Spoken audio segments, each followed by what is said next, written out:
오늘 예배 가운데 오신 여러분들 사랑하고 축복합니다. 아멘. 메어리 스티븐슨이 쓴 모래 위의 발자국이라는 아마 이야기를 한 번쯤은 들어보았을 것입니다. 어느 날 밤 어떤 사람이 꿈을 꾸었습니다. 주님과 함께 해변을 걷고 있는 그런 꿈이었습니다. 하늘 저편에 자신의 인생의 장면들이 번쩍이며 비쳤습니다. 한 장면씩 지나갈 때마다 그는 모래 위에 두 쌍의 발자국을 보았습니다. 하나는 자신의 것이었고 다른 하나는 주님의 것이었습니다. 인생의 마지막 장면이 비쳤을 때 그는 모래 위에 발자국을 돌아보았습니다. 그는 자기가 걸어온 길에 발자국이 한 쌍밖에 없는 때가 많았다는 사실을 알아차렸습니다. 그때가 바로 그의 인생에서 가장 어렵고 슬픈 시기였다는 것입니다. 그것이 몹시 마음에 걸려서 주님께 물었습니다. 주님께서는 제가 당신을 따르기로 결심하고 나면서 항상 저와 함께 동행해 주시겠다고 하셨습니다. 그런데 지금 보니까 제 삶의 가장 어려운 시기에 한 쌍의 발자국밖에 없습니다. 제가 주님을 가장 필요했던 시기에 주님께서는 왜 저를 버리셨습니까? 주님께서 대답하셨습니다. 나의 소중하고 소중한 아들아, 나는 너를 사랑하기 때문에 너를 버리지 않는다. 너의 시련과 고난의 시절에 한 쌍의 발자국만 보이는 것은 내가 너를 안고 걸었기 때문이다. 그 발자국은 네 발자국이 아니라 내 발자국이란다. 그렇게 말씀해 주셨습니다. 우리의 인생의 가장 어렵고 힘든 시기에 하나님은 무엇을 하고 계셨을까요? 하나님이 살아계시다면 왜 이런 끔찍한 전쟁과 질병, 고통이 있는 것입니까? 많은 사람들이 질문합니다. 세월호 뱃속에 갇힌 그 꿈 많은 아이들이 죽어갈 때 하나님은 어디 계셨습니까? 팔레스타인의 가자 지구에서 이스라엘의 폭격으로 수많은 아이들이 죽어갈 때 하나님 지금 뭐하고 계십니까? 전능하신 하나님이시라면 왜 하나님은 잠잠하고 계십니까? 침묵하십니까? 하나님이 계시다면, 살아계시다면 이럴 수는 없습니다. 하나님께 항의성 발언을 하는 것입니다. 그러나 모래 위의 발자국에서 보았듯이 하나님은 항상 우리의 고통의 현장에 함께 계셨고 그곳에서 함께 우셨고 때로는 하나님 홀로 그 모든 고통의 짐을 짊어지셨다는 것입니다. 세월호 그 캄캄한 뱃속에서 아이들이 숨져갈 때에 우리 하나님은 바로 그곳에 계셨고 가자지구 폭격으로 숨진 아이들을 끌어안고 통곡하는 그 어머니의 눈물 속에 우리 주님이 계시다는 사실입니다. 분명한 사실은 하나님은 우리의 고통 속에 계시는 것입니다. 아무리 이해할 수 없는 고통과 슬픔을 만날 때에도 우리가 깊이 있게 깨달아야 하는 한 가지 사실이 있습니다. 하나님은 사랑이시다. God is love. 그분은 사랑이신 것입니다. 오늘 본문은 하나님이 왜 사랑이신지에 대해서 잘 나타나 있습니다. 그러면서 동시에 그 사랑이신 하나님이 왜 인간의 고통과 슬픔의 현장에서 침묵하고 내버려 두시는가에 대해서도 말씀하고 있습니다. 오늘 말씀 속에서 하나님은 사랑이심에도 불구하고 왜 침묵하고 내버려 두실까요? 제가 오늘 이 본문 말씀을 깊이 있게 묵상하면서 깨달은 바는 오죽하면 내버려 두셨겠는가입니다. 오죽하면 하나님은 침묵하시고 내버려 두셨을까? 오늘 이 말씀이 저와 여러분들의 심령에 깊이 있게 새겨지기를 축원합니다.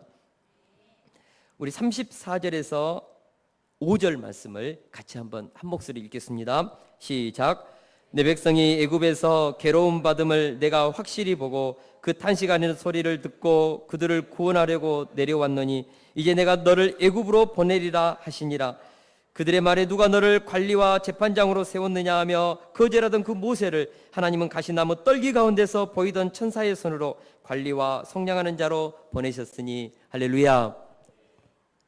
지금 이스라엘 백성들은 애굽의 바로의 왕으로부터 상상할 수 없는 억압과 착취와 고통을 당하고 있습니다. 그때 많은 그 시대의 사람들이 하나님께 질문했을 것입니다. 아브라함의 하나님, 이삭의 하나님, 야곱의 하나님, 우리 조상들의 하나님 지금 뭐하고 계십니까? 하나님, 우리가 이렇게 이유 없는 고통을 당하고 있습니다. 하나님 무엇하고 계십니까? 하나님, 바로왕이 우리를 노예로 삼고 매일매일 감당할 수 없는 고통을 주고 있습니다. 하나님, 왜 침묵하십니까? 많은 사람들이 하나님께 질문했습니다. 이때 하나님은 무엇을 하고 계셨습니까? 스데반은 분명하게 말합니다. 그때 하나님은 애굽에서 내 백성이 괴로움받는 것을 내가 확실히 보고 그 탄식하는 소리를 듣고 그들을 구원하려 내려왔다. 하나님은 결코 우리의 고통을 외면하지 않으신다는 것입니다. 우리의 고통을 보셨고 우리의 탄식하는 그 부르짖는 소리를 우리 하나님은 듣고 계셨고, 우리 하나님은 때가 되매 우리를 구원하기 위해서 내려오셨다는 것입니다. 우리 하나님은 팔을 걷어붙이고 우리의 삶 가운데로 뛰어 들어와 우리를 돕기를 원하신다는 것입니다. 우리가 이 사실을 믿어야 합니다. 하나님의 눈과 귀는 항상 우리를 향하여 열려 있다는 사실입니다. 대기권의 정지 궤도에서 적군의 작은 움직임, 심지어는 우리가 읽는 그 신문의 글자까지도 판별해내는 군사 위성이 있습니다. 그 위성은 지금 우리 샅샅이 적의 그 움직임을 파악하는 것입니다. 또한 우리가 아는 배에는 그 음향 탐지기가 있어서 수백 미터의 뱃속에서 움직이는 그 적의 잠수함의 엔진 소리도 파악해내는 음향 탐지기가 있습니다. 마치 우리 하나님은 군사위성처럼 샅샅이 그 지역을 감찰하는 것처럼 우리의 삶을 그렇게 보고 계시다는 것입니다. 음향 탐지기처럼 우리의 작은 신음소리까지 우리 하나님은 다 듣고 계시다는 사실입니다. 하나님의 눈과 귀는 우리의 작은 행동도 우리의 작은 신음소리도 놓치지 아니하고 다 보고 계시고 듣고 계시는 우리 하나님, 그리고 가장 적절한 때에 우리의 그 삶의 현장으로 개입하시고 오셔서 구원해내시는 그 하나님이 계시다는 것입니다. 여러분, 하나님의 눈과 귀가 우리를 향하여 24시간 동안 내내 열려있다는 사실이 얼마나 큰 위로가 됩니까? 세계 최고를 자랑하는 미국 대통령 경호팀도 실수해서 존 케너디 대통령이 암살당했습니다. 우리가 잘 아는 것처럼 로널드 레이건 대통령은 왼쪽 가슴에 총탄을 맞고 하마터면 죽을 뻔했습니다. 이렇듯 세계 최고를 자랑하는 미국 대통령의 경호팀도 실수를 합니다. 자기 나라의 대통령 못 지키고 암살당하기도 하는 것입니다. 그러나 우리 하나님은, 살아계신 우리 하나님은 24시간 동안 우리를 밀착 경호할 때 실수가 없습니다. 할렐루야. 여러분, 다윗을 보십시오. 무려 10년 동안 사울 왕이 국가적인 정보력과 절대 권력을 동원하여서 다윗을 죽이려고 온갖 국리를 다 짜냈습니다. 그러나 다윗을 죽일 수 없었습니다. 오히려 다윗이 사울을 2번이나 죽일 뻔했습니다. 다윗이 살려준 것이죠. 우리가 잘 아는 느헤미야, 그곳에 있었던 그 산발락과 도비아가 어찌하든지 예루살렘 성을 중건하고자 하는 그 느헤미야를 죽이려고 했습니다. 온갖 계략을 짜냈습니다. 그러나 하나님이 느헤미야를 경호했을 때, 여러분, 느헤미야를 손도 댈 수 없었습니다. 우리 하나님은 그런 하나님이십니다. 사랑하는 동역자 여러분, 제가 이 하나님이 믿음의 사람들, 하나님을 의지하는 사람들을 어떻게 지키고 보호했는가를 오늘 밤새도록 얘기할 수 있습니다. 우리가 잘 아는 사도 바울을 죽이기 위해서 그 시대 40명의 살인 결사단이 조직되어서 사도 바울을 죽이기 전까지는 마시지도 먹지도 않겠다고 금식 결단했던 자들이 있었습니다. 그러나 그들이 사도 바울을 죽였습니까? 하나님께서 사도 바울을 얼마나 철두철미하게 경호했는지 사도 바울의 머리털 하나 그들은 건들 수 없었습니다. 우리 하나님이 우리를 지키시고 보호하시면 어떤 대적도 원수도 우리를 해칠 수 없습니다.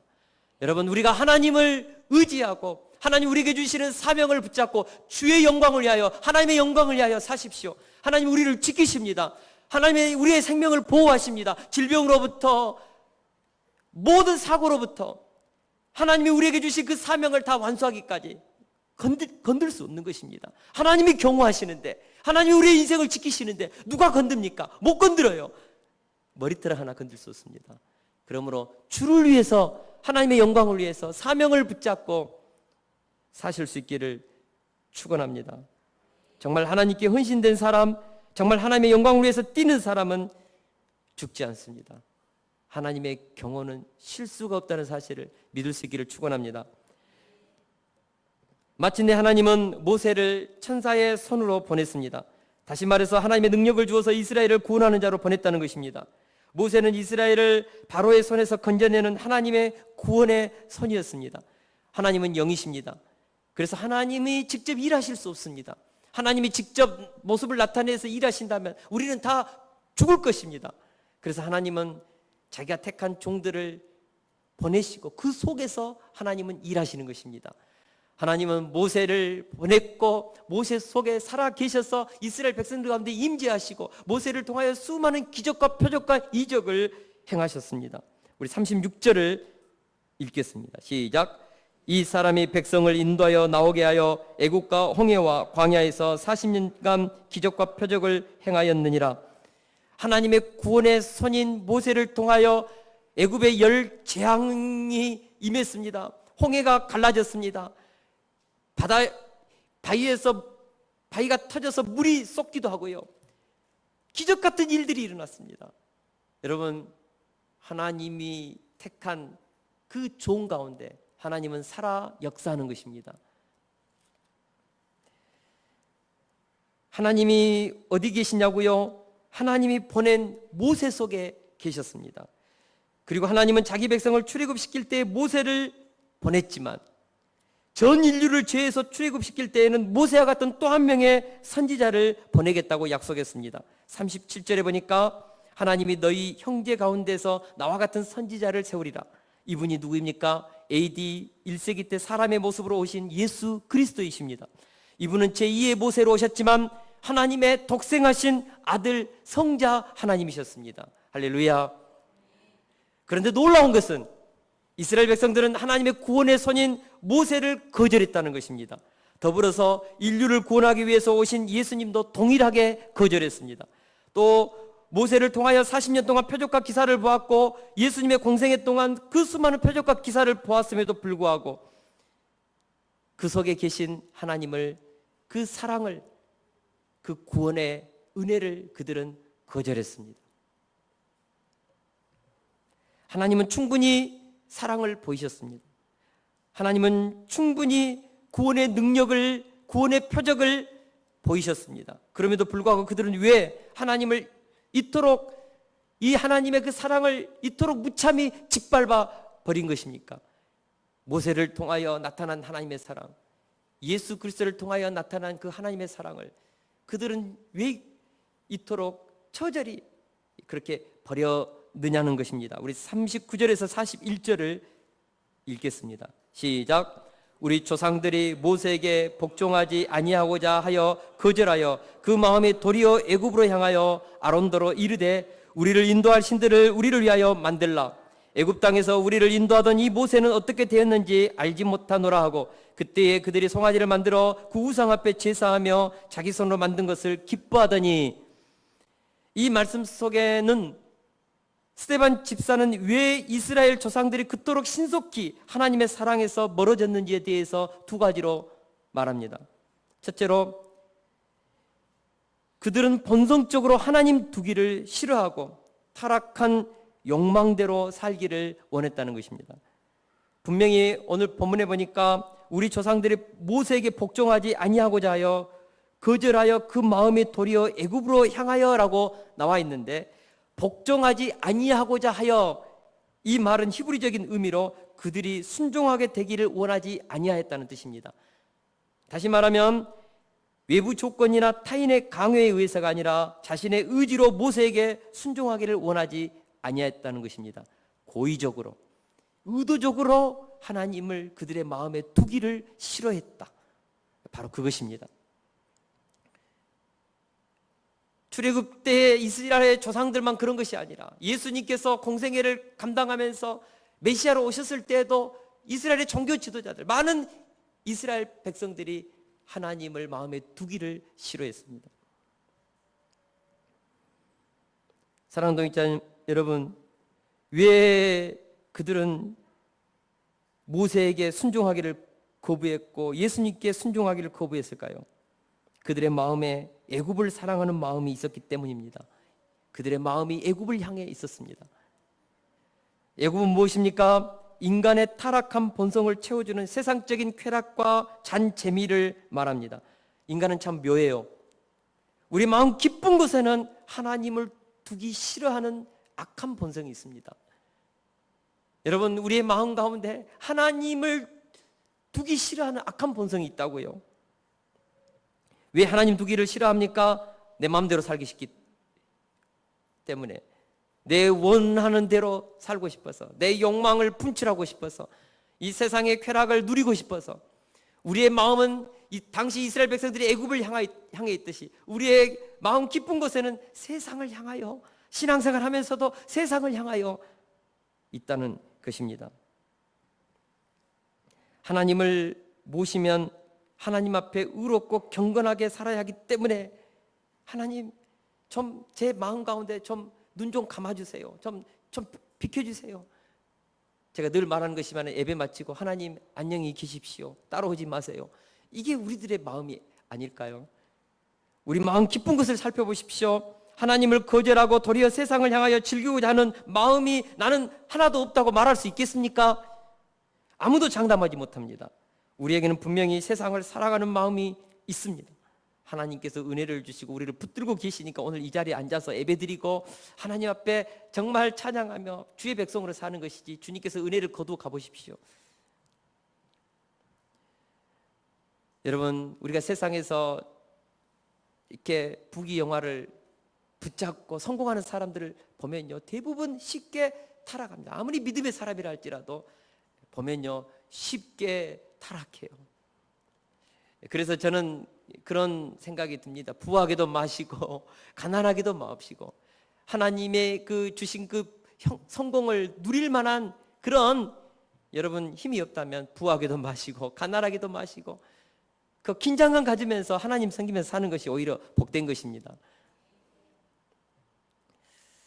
우리의 마음을, 우리가 세상을 향하고자 하는 그 마음을 끊임없이 돌이켜서 하나님을 향하여 우리의 중심을 드릴 수 있기를 원합니다. 둘째로, 그들은 하나님이 베푼 사랑에 감사하지 않았기 때문에 그토록 신속히 하나님의 사랑에서 떠났다는 것입니다. 여러분, 출애굽기를 정독해 보십시오. 이스라엘 백성들은 하나님께서 베푼 은혜에 감사하면서 찬양했다는 구절이 거의 없습니다. 홍해바다에서 애국 군대가 매장된 것을 보고 딱 한 번 하나님께 감사와 찬양을 드린 일이 있습니다. 그러나 그 이후로 하나님이 베푼 은혜에 감사하고 하나님께 영광 돌린 적이 거의 없어요. 그들은 끊임없이 불평하고 원망했습니다. 물이 없다, 고기가 없다, 만나만 먹고 어떻게 사냐, 생선이 먹고 싶다, 오이, 참외, 부추, 파, 마늘, 정력의 식품을 좀 달라, 왜 우리를 광야에 이끌었냐, 덥다, 걷기가 힘들다, 끊임없이 불평, 원망, 불평. 정말 출애굽기를 읽다 보면, 민수기를 읽다 보면 때리고 싶어요. 불평과 원망을 그들은 입에 달고 살았습니다. 하나님께서 기적으로 그들에게 물을 주고 만나를 주고 고기를 주어도 감사하다는 말을 거의 하지 않았다는 것입니다. 여러분, 하나님의 은혜에 감사함이 없는 신앙은 하나님의 사랑에서 멀어질 확률이 대단히 높습니다. 감사함이 없는 사람은 금방 영적으로 우둔해지고 사단의 공격을 당하는 것입니다. 로마서 1장 21절에 보니까 하나님을 알되 하나님을 영화롭게도 아니하며 감사하지도 아니하고 오히려 그 생각이 허망하여지며 미련한 마음이 어두워졌나니라고 했습니다. 감사하지도 아니하고 하나님께 영광 돌리지도 않으면 그 마음이 허망하여지고 미련한 마음이 어두워져서 원망하고 불평을 하는 언어를 입에 달고 산다는 것입니다. 하나님의 사랑과 능력을 체험했습니까? 주님이 주신 사랑을 경험했습니까? 지금까지 살려주시고 여기까지 인도하신 에베네셀의 하나님께 감사하고 있습니까? 여러분, 우리가 지난날 누구였습니까? 어떻게 보면 개처럼 짐승처럼 세상의 쾌락을 쫓아서 살던 자들이 아니었습니까? 저는 한때 대학 다닐 때 골빈당 쾌 세라세라 하면서 호텔 경영 거기 나와가지고 돈 200억 벌어서 세상에 부귀영화 쫓던 자였습니다. 제 인생을 한번 상상해 봅니다. 예수님 만나지 않았더라면 어떤 인생 살았을까? 식은땀이 납니다. 우리 하나님께서 저를 만나 주셨습니다. 여러분, 하나님께서 우리를 만나 주시지 않았더라면 우리는 공허하며 혼돈하며 우울증에 시달리면서 이 세상에서 술로, 마약으로, 쾌락으로 우리의 이 허물을 채우면서 얼마나 허랑방탕하게 살았을까요? 그리고 마지막에는 지옥의 불구덩이에 던져질 수밖에 없는 진노의 자식들, 사단의 지배 아래서 그렇게 살 수밖에 없는 운명과 같은 인생이 우리가 아니었습니까? 근데 하나님께서 우리를 사랑해 주시고 택하여 주시고 값없이 독생자 예수 그리스도의 십자가의 은혜로 너는 죄 없다, 너는 내 자녀다, 하나님 나라의 상속자다, 우리를 택하여 주시고 구원해 주셨다고요. 도대체 얼마나 더 큰 사랑을 우리가 받아야 합니까? 감사를 회복할 수 있기를 원합니다. 바울 사도는 모든 성도들이 해야 할 신앙의 덕목 중에 가장 중요한 것 세 가지, 항상 기뻐하라, 쉬지 말고 기도하라, 범사에 감사하라, 이는 그리스도 예수 안에서 너희를 향하신 하나님의 뜻이다. 여러분, 감사가 나오지 않으면 어떻게 해야 합니까? 조용히 무릎을 꿇고 감사를 찾아보세요. 감사 제목을 찾으세요. 10가지, 50가지, 100가지 찾아보십시오. 있습니다. 찬송가 429장에 이런 찬양이 있습니다.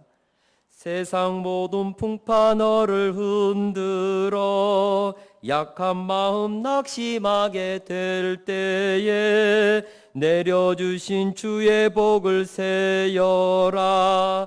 주의 복을 내가 알리라.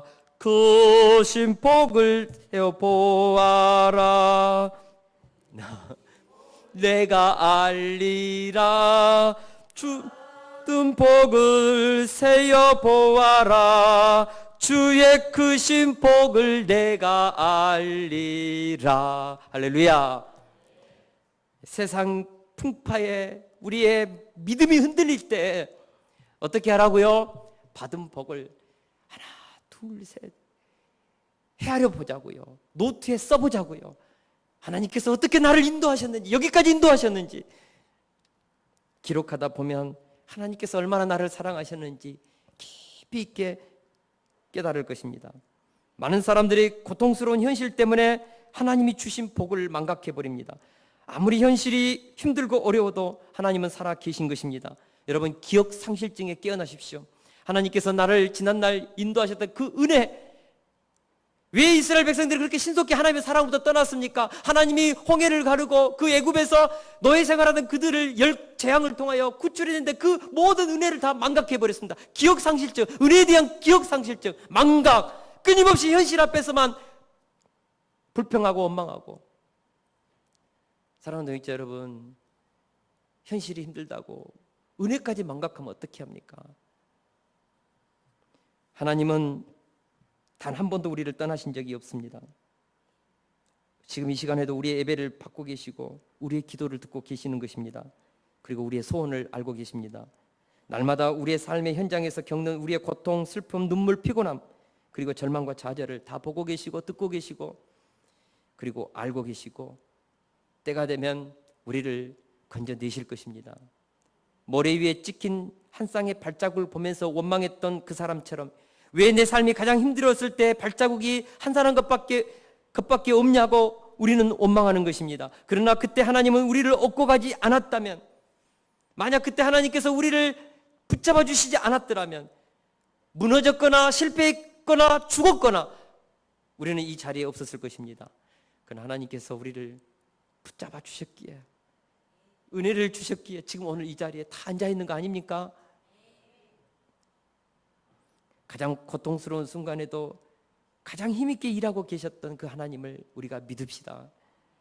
13세기 스트라스부르크에서 한 부의 아들인 요하네스 타울러라는 중세의 굉장히 유명한 수도사가 태어났습니다.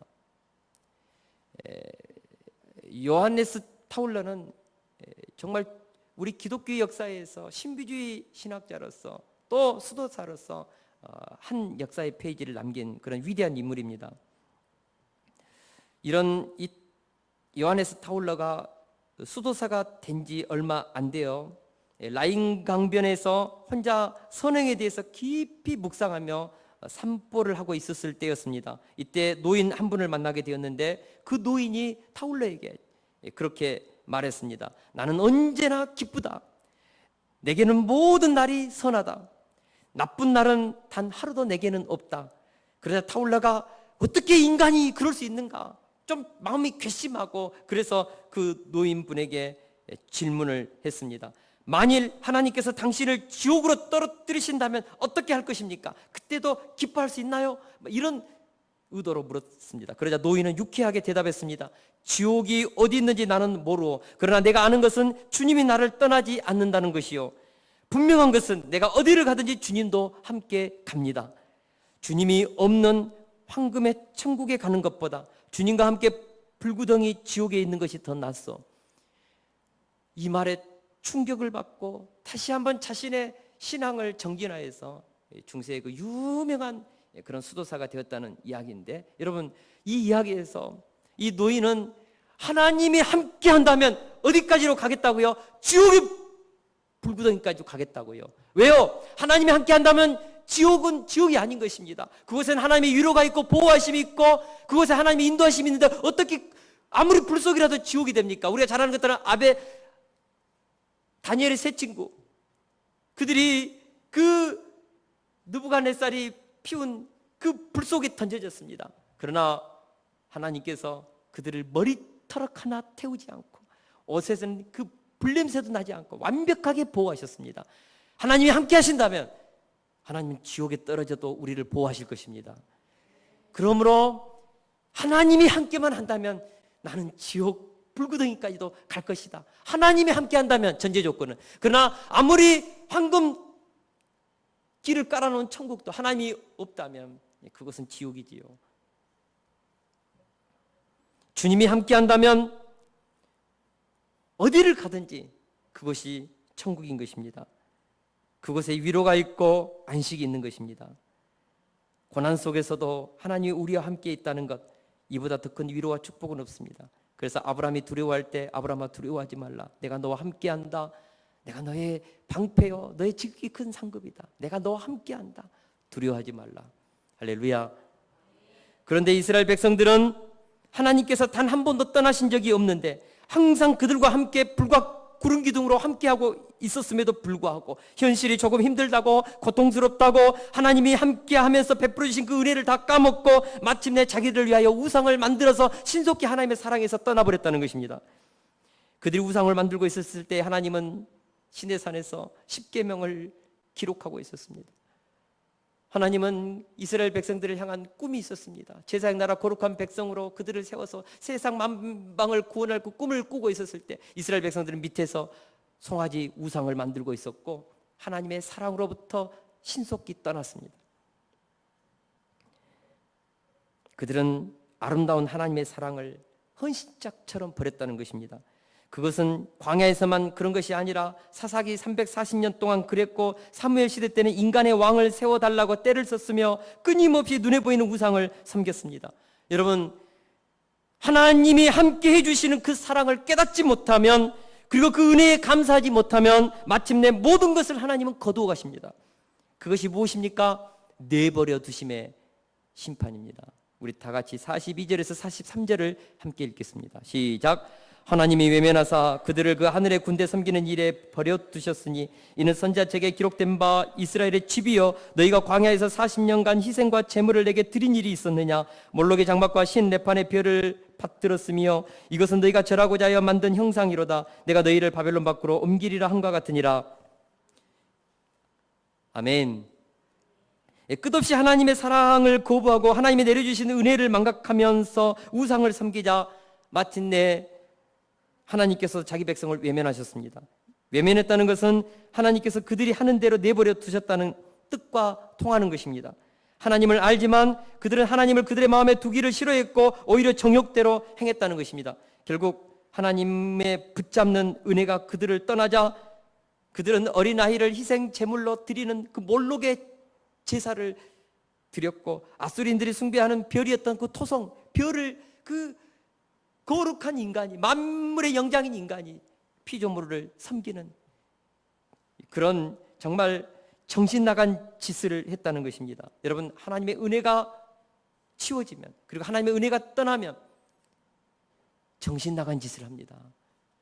그 사람이 그럴 사람이 아니에요. 근데 정신 나간 짓을 합니다. 그 아름다운 이스라엘 백성들이 그 짓을 했습니다. 결국 하나님은 그들을 심판하사 바벨론 포로 70년 동안 고난당하게 했습니다. 고난당하게 했습니다. 그러나 이것은 하나님의 사랑의 포기가 아닌 것입니다. 역설적으로 들리겠지만 그렇게 해서 자신들의 죄를 깨닫고 돌이키기 위함인 것입니다. 하나님은 해도 너무하면, 그래 그렇게 하고 싶으냐, 그래 한번 해봐라, 내버려 두시는 것입니다. 오죽하면 주님께서 외면하사 그들을 하는 그 짓 하도록 내버려 두셨겠습니까? 누가복음 15장에 보면 둘째 아들이 아버지께 빡빡 우기면서 자신에게 돌아올 유산을 지금 내놓으라고 합니다. 요즘 말로 참 싸가지입니다. 아버지는 아무리 알아듣게 말하고 설득해도 말을 듣지 않습니다. 결국 아버지는 이 싸가지 둘째 아들을 원하는 대로 재산 처분해서 줍니다.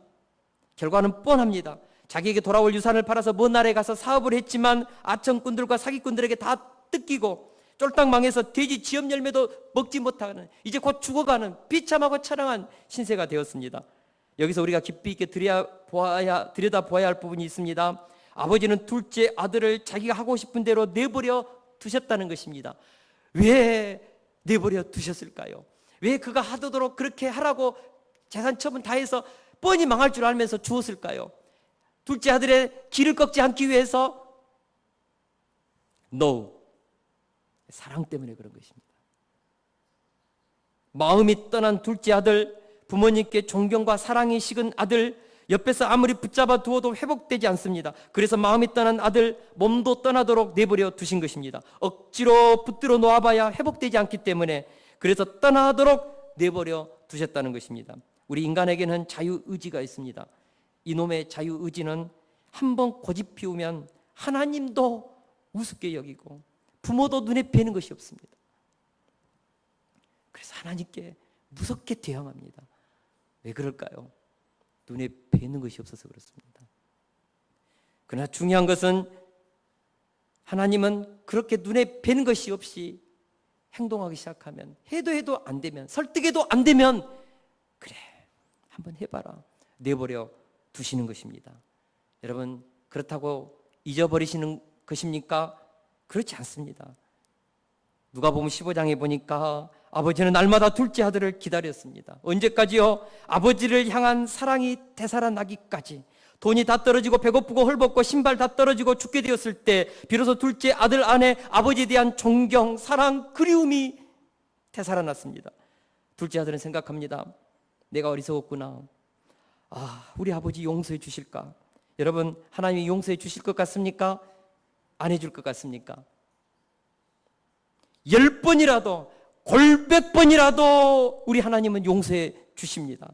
사실 하나님은 둘째 아들을 내버려 두시는 날부터 용서를 준비하면서 기다리셨습니다.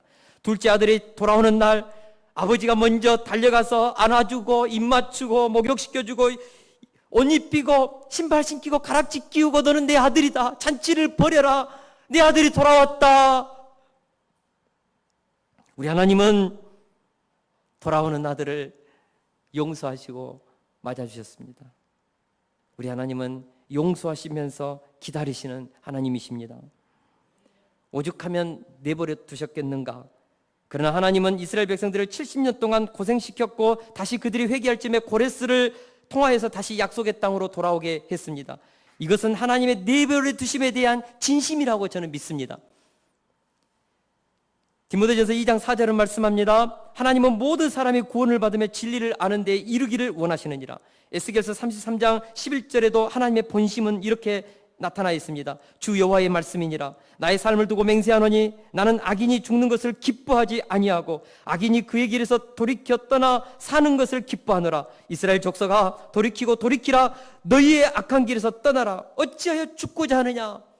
끝까지 하나님께 대항하면서 어찌하여 죽고자 하느냐, 돌이키라. 때때로 우리는 하나님의 사랑을 끝없이 거부하고 복음을 끝없이 거절하는 사람들을 보면서 저 사람은 지옥 가기로 예정되어 있다고 생각하기 쉽습니다. 아닌 것입니다. 그의 완악함과 교만함으로 거절하고 거부하지만 그 내버려 두심 안에는 기다리는 하나님의 사랑이 있다는 것입니다. 우리 예수님도 하나님의 내버려 두심을 경험하면서 얼마나 고통스럽게 외쳤습니까? 엘리 엘리 라바 사박다니, 나의 하나님 어찌하여 나를 버리셨습니까? 조롱과 핍박과 학대와 그 모든 저주를 다 뒤집어쓰고, 하나님 어찌하여 저를 이 십자가에 못 박고 저를 이렇게 내버려 두십니까? 우리 하나님은 자기 아들이 그렇게 비명을 지르는데도 내버려 두셨습니다. 왜 그렇습니까? 사랑 때문에 그런 것입니다. 아들이 내버려짐으로 내가 살고 인류가 살기 때문에 하나님은 내버려 두신 것입니다. 내버려 두심 속에는 더 큰 사랑이 숨어 있었다는 것입니다. 오죽했으면 내버려 두셨을까? 여러분, 그 속에 울고 계시는 하나님, 용서하면서 다시 돌아오기만을 기다리시는 하나님의 마음을 우리가 깨달을 수 있기를 축원합니다. 아직도 하나님의 섭리를 모르는 많은 사람들이 하나님을 향하여 삿대질하며 질문합니다. 하나님이 계시다면 어찌 이런 일이 일어납니까? 왜 선량한 사람들이 고통받습니까? 왜 나의 삶 속에 이 어렵고 힘든 문제가 지속적으로 해결되지 않고 이렇게 계속 쌓여만 갑니까? 하나님의 내버려 두심의 사랑을 모르기 때문에 그렇습니다. 악은 하나님의 것이 아닙니다. 타락한 인간들, 하나님의 사랑에서 떠난 죄인들의 끝없는 욕망에서 분출된 것입니다. 하나님이 세상을 이렇게 만들지 않았습니다. 세월호를 하나님이 침몰시키지 않았습니다. 가자 그 지구에 미사일을 날린 분이 하나님이 아니신 것입니다. 타락하고 욕망에 찌든 인간들이 자유의지로 악을 분출하는 것입니다. 하나님이 오늘 이 세상을 이렇게 만들지 않았습니다. 하나님은 태초에 천지를 창조하시고 나서 에덴 동산을 만들었습니다. 얼마나 황홀한 동산이었습니까? 파라다이스. 그러나 그것을 회파하고 깨뜨린 주범이 누구입니까? 아담과 하하지 않습니까? 아담과 하하가 하나님이 만든 그 아름다운 동산을 회파했습니다. 이 세상은 타락한 인간의 자유의지로 만들어낸 죄의 열매인 것입니다.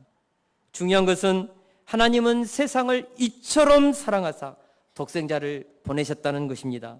그리고 모든 사람이 다 구원받기를 원하시면서 지금까지 기다리신다는 것입니다. 복음이 만민에게 다 전파될 때까지 참고 기다리십니다.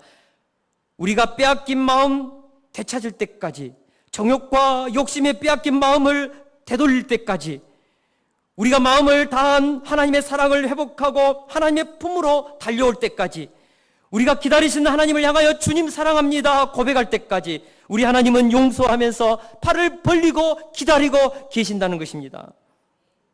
우리를 내버려 두셨다고요? 하나님께서 침묵하고 계시다고요?